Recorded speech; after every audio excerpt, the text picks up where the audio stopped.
नमस्कार दोस्तों, कैसे आप लोग? तो आज मैं डिस्कशन करूंगा इंडिया के सबसे बड़े इंश्योरेंस कंपनी के बारे में। देखिए, नाम में ही आपको पता चल चुके हैं कंपनी कौन सा है। कंपनी का नाम है LIC, लाइफ इंश्योरेंस कॉर्पोरेशन। देखिए, लाइफ इंश्योरेंस कॉर्पोरेशन जब से लिस्टिंग लिस्टिंग हुआ था तब से लेकर बिग फॉल हुआ था। उसके बाद रिकवरी भी किया। अभी वही लेवल को ब्रेकआउट किया है। अभी वही लेवल में कंपनी ट्रेड कर रहा है। तो अभी इस सिचुएशन में मेरा क्या व्यू है, मैं कौन सा दिशा में इस कंपनी को फॉलो अप करने वाला हूँ, सब कुछ मैं डिस्कशन करूंगा इस वीडियो के अंदर। तो वीडियो को लास्ट तक देखिएगा और अभी तक अपने चैनल को सब्सक्राइब नहीं किया तो जरूर कर लीजिएगा। सबसे पहले कंपनीज की कुछ इंपॉर्टेंट पॉइंट देख लेते हैं। जैसे देखिए, कंपनी में कितना स्टेबिलिटी है वो देखना बहुत जरूरी है। मैं इंडिया की नंबर वन इंश्योरेंस कंपनी इसलिए बताया क्योंकि आप खुद ही देख सकते हैं जो कंपनी की बिजनेस है, new business of premier life insurance, market share के हिसाब से कितना 58% है। मतलब जितने सारे प्रीमियम कलेक्ट किया जा रहा है न्यू इंश्योरेंस का, वो 58% मार्केट शेयर इसी के पास है। तो सोचिए, अगर मान के चलिए बाजार में बाकी कंपनी 42% बिजनेस कर रहा है और सीधा सीधा इस कंपनी 58% प्रीमियम मार्केट से उठा रहा है, वो भी न्यू कस्टमर का।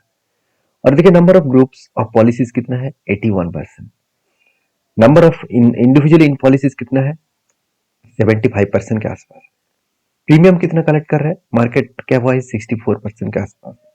तो हर दिशा से देखा जाए कंपनी बेस्ट तरीके से यहाँ पे परफॉर्मेंस कर रहा है। तो ये तो ठीक ठाक था। अभी कंपनी का अपकमिंग क्या प्रोजेक्ट है, अपकमिंग क्या कितना ग्रोथ करने वाला है, चलो वो भी देख लेते हैं।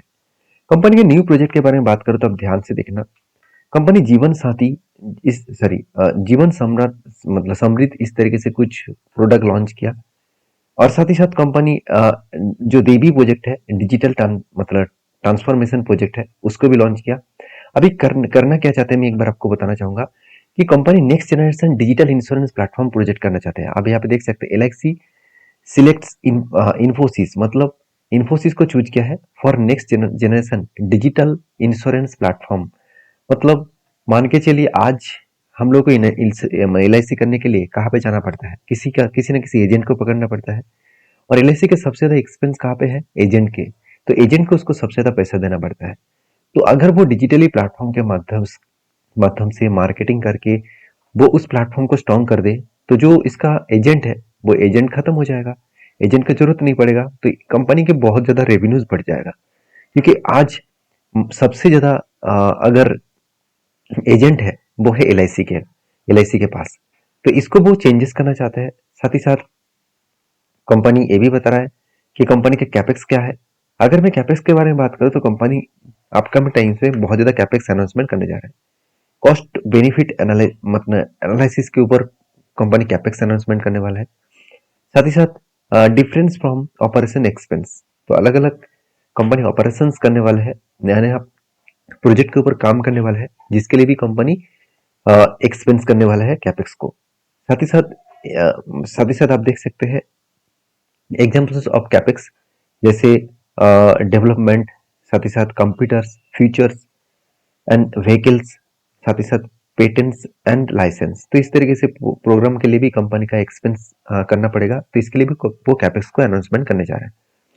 तो कंपनी का अपकमिंग टाइम्स में ग्रोथ जो है वो अच्छा खासा होने वाला है। अभी चलो कंपनी का फाइनेंशियल डेटा देख लेते हैं।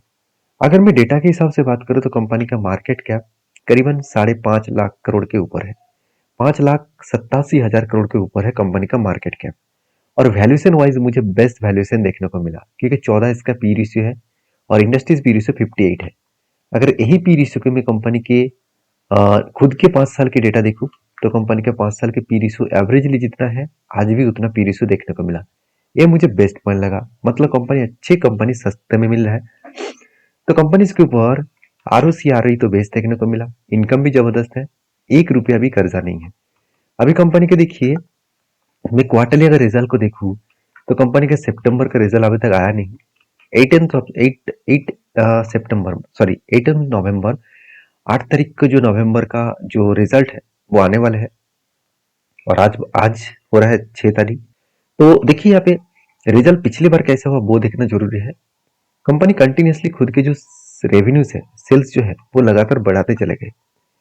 एक्सपेंस मिटाने के बाद कंपनी का तो एक्स्ट्रा खर्चा नहीं है, तो इसलिए कंपनी ने अच्छा खासा प्रॉफिट जनरेट किया। पिछली बार प्रॉफिट किया था 608 करोड़, उसके बाद 9,600 करोड़, आज 10,500 करोड़। तो कंटिन्यूअसली कंपनी प्रॉफिटेबिलिटी को मेंटेन कर रहा है, इसीलिए कंपनी के जो लास्ट कुछ ईयर्स का प्रॉफिट एंड सेल्स का ग्रोथ देखेंगे तो लास्ट ईयर में मतलब करंट ईयर में कंपनी का सेल्स तो ठीक है, प्रॉफिट में थोड़ा सा नेगेटिविटी है। बाकी जो सीएजीआर परसेंटेज है वो 52% के सीएजीआर के हिसाब से कंपनी ग्रोथ कर रहा है। तो हर डेटा को देखूं तो कंपनी एक बिग पॉजिटिव पॉइंट्स लेकर आगे बढ़ रहा है। तो एज ए इन्वेस्टर कंपनी के ऊपर देखिए, प्रोमोटर के बाद और कोई इन्वेस्टर आपको दिखेगा ही नहीं। क्यों? क्योंकि प्रोमोटर के पास ही 96% होल्डिंग्स है। तो जब तक प्रोमोटर माल नहीं बेचेंगे तब तक बाकी लोग खरीदारी नहीं कर पाएंगे। तो सेबी के रूल्स के हिसाब से किसी भी प्रोमोटर के पास 75% से ज्यादा होल्डिंग्स नहीं होना चाहिए। तो आज नहीं तो कल उसको बेचना पड़ेगा। अगर बेचे तो ठीक है, अगर ना बेचे तो प्रोमोटर के पास ही ज्यादा होल्डिंग्स रहेंगे। तो ये तो कुछ कंपनी का फंडामेंटल्स और फाइनेंशियल देखने को मिला। अभी मेन पॉइंट्स के ऊपर चले जाऊंगा, वो है कंपनी का टेक्निकली चार्ट पैटर्न्स। देखिए, कंपनी के अगर टेक्निकली चार्ट पैटर्न्स को देखूं तो कुछ इस तरीके से चार्ट आपको देखने को मिलेगा, मगर यहाँ पे मैं 1 मंथ के चार्ट पैटर्न सबसे पहले आपको दिखाऊंगा। क्योंकि देखिए, कंपनी जब से लिस्टिंग हुआ तब से लेकर कंपनी बिग क्रैश हुआ था, उसके बाद रिकवरी भी हुआ, और कंपनी देखिए इसका जो हाई था उस लेवल को ब्रेकआउट किया और बार बार वही लेवल को वो रिटेस्ट कर रहा है। और कंपनी का वैल्यूएशन भी सस्ता है। इसका मतलब मार्केट अगर पॉजिटिव मोमेंटम दिखाए तो कंपनी यहाँ से बिग रिकवरी कर सकते हैं। तो इसी सिचुएशन में क्या कोई ट्रेड बना है? अगर मैं आरएसआई स्ट्रेटजीज के हिसाब से बात करूं तो मुझे एक बेस्ट ट्रेड देखने को मिला था। वो कहाँ पे है? देखिए, डेटा वाइज बात करूं तो कंपनी के जो आरएसआई के रूल्स के वाइज 200 डेज मूविंग एवरेज के नीचे कैंडल क्लोजिंग होना चाहिए। जब आरएसआई का लाइन 30 के नीचे जाए तो 30 के नीचे लाइन कहाँ पे आया? इस जगह पे। मतलब कैंडल जो है वो इस कैंडल ने आरएसआई के नीचे आया और 200 डेज के मूविंग एवरेज के नीचे क्लोजिंग दिया। तो इस कैंडल के मतलब क्लोजिंग प्राइस में एंट्री मेरा है, और यहाँ से आरएसआई जब ऊपर जाकर 70 को ब्रेकआउट करेगा तब मेरा एग्जिट बनेगा। तो सोचिए, अगर यहाँ से ऊपर जाकर इस लेवल में एग्जिट होता है तो एक अच्छा खासा रिटर्न मिल सकता है। तो ये तो था फर्स्ट स्ट्रेटेजीज। क्या और कोई स्ट्रेटेजीज के हिसाब से मैं इस कंपनी के ऊपर काम कर रहा हूँ? चलो वो भी दिखा देता हूँ। देखिए, यहाँ पे मुझे एक बेस्ट तरीके से स्ट्रेटेजीज मिला, जो स्ट्रेटेजीज मैं आपके साथ शेयर करूंगा। देखिए, कंपनी का जो लाइफ टाइम हाई था, उस लाइफ टाइम हाई से जहां पे कंपनी ब्रेकआउट हुआ, अगर उस पॉइंट को देखूं तो एक लंबा सा क्या बना, एक कप बने। तो आप कहेंगे सर कप कैसे बनाया आपने? देखिए, कप बनाने के लिए जो प्रोसीजर है वो मैं एक बार आपको दिखा देता हूँ। मैं सारे पॉइंट्स को डिलीट कर देता हूँ। मैंने क्या किया, फर्स्ट लाइन को यहाँ पे टॉप और यहाँ पे टॉप को मैंने मार्किंग किया, और यहाँ पे क्या किया, इस टॉप से लेकर यहाँ पे जो कर्व लाइन है, जो कर्व लाइन है, इस कर्व लाइन को लिया और मैंने यहाँ पे इसको ड्रॉ कर दिया। अभी करना क्या है, यहाँ पे मुझे कप के साथ साथ हैंडल भी ढूंढना है। तो कप तो यहाँ पे बन चुके हैं। उसके बाद छोटा से यहाँ पे क्या बना, हैंडल भी बना, और छोटा से यहाँ पे हैंडल भी बना, और इसके अगेंस्ट में यहाँ पे ब्रेकआउट भी हुआ, ब्रेकआउट कंफर्मेशन भी हुआ। तो इसके अगेंस्ट में मैं कहाँ तक इसको कंटिन्यू करूंगा? अगर मैं इसका लोअर साइड, एक बार मैं इसको लोअर साइड को मार्किंग कर लेता हूँ।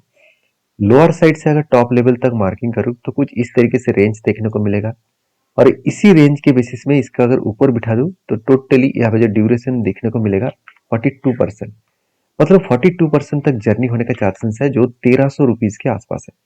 तो मैं रिक्वेस्ट करूंगा, इसको देखकर आप ब्लाइंडली कल ही जाकर ट्रेड मत कर लेना। क्योंकि देखिए, किसी भी कंपनी को बाय सेल करने से पहले आपको सबसे पहले ये सोचना पड़ेगा, क्या सही में उस कंपनी के ऊपर आपको भरोसा है? क्या सही स्ट्रेटेजीज अपने सही फंडामेंटल फाइनेंशियल को चेक किया?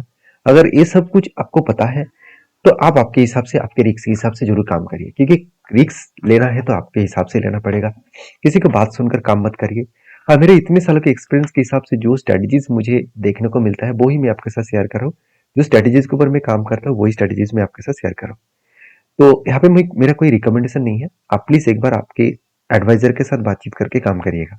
तो देखिए, बार बार इसी लेवल को टेस्ट किया है, जो लेवल इसका एंट्री पॉइंट था, और फिर से एक बार वही लेवल को टेस्ट कर रहे हैं। मतलब यहाँ से एक बिग बाउंस होने का चांसेस हो सकते हैं।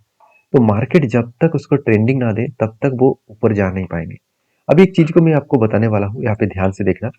कंपनी जब कंटिन्यूसली गिरते रहे तब उस टाइम में वॉल्यूम देख लीजिए। वॉल्यूम का जो एवरेज वॉल्यूम है वो बहुत वीक होता चला गया। मतलब जब कंपनी सेलिंग कर रहा था तब वॉल्यूम वीक हो रहा है, इसका मतलब है सेलर उतना ज्यादा एक्टिव नहीं है, बायर एक्टिव होने का कोशिश कर रहे हैं।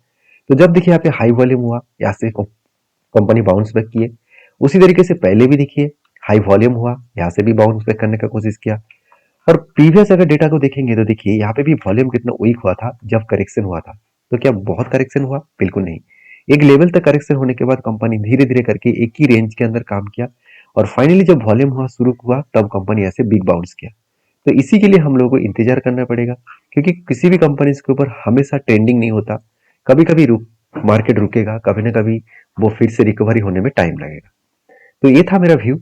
आपका क्या व्यू है जरूर मुझे कमेंट्स करना। अगर सारे पॉइंट्स आपको अच्छा लगे तो प्लीज एक लाइक करना क्योंकि आप लोग लाइक नहीं करते हैं। आप मुझे लाइक करके एक बार सपोर्ट जरूर करना क्योंकि मेरे एल्गोरिदम डाउन हो गया था, मेरे चैनल हैक हो गया था, उसके बाद मैंने फिर से आपको वीडियो बना के शेयर कर रहा हूँ।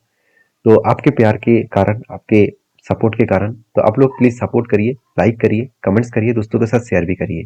तो मिलते हैं नेक्स्ट वीडियो में, तब तक के लिए धन्यवाद।